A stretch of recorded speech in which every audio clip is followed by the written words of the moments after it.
Complete shutdown, আর তার ফলাফল আজকে এই অবস্থা। ক্ষমতাচ্যুত সাবেক প্রধানমন্ত্রী শেখ হাসিনা আন্তর্জাতিক সংবাদ মাধ্যম রয়টার্সকে এক সাক্ষাৎকারে জানিয়েছেন, তিনি বা তার পরিবারের কেউ আর আওয়ামী লীগের নেতৃত্বে নাও থাকতে পারেন।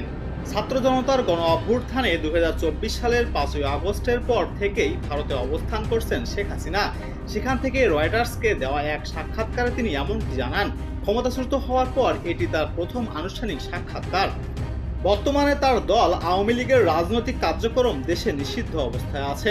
শেখ হাসিনা রয়টার্সকে বলেন, এটা আমি বা আমার পরিবারের ব্যাপার নয়।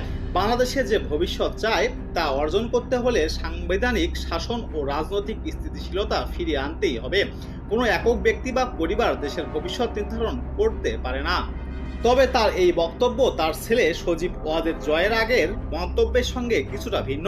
ওয়াশিংটনে বসবাসরত সজীব ওয়াজেদ জয় গত বছর রয়টার্সকে বলেছিলেন, অনুরোধে আসলে তিনি আওয়ামী লীগের নেতৃত্ব দেওয়ার বিষয়টি বিবেচনা করবেন। এ বক্তব্যকে বাদ দিয়ে শেখ হাসিনা রয়টার্সকে আরও জানিয়েছেন, আওয়ামী লীগকে বাদ দিয়ে নির্বাচনের মাধ্যমে গঠিত কোনো সরকারের অধীনে তিনি দেশে ফিরবেন না এবং আপাতত ভারতে থাকার পরিকল্পনা নিয়েছেন।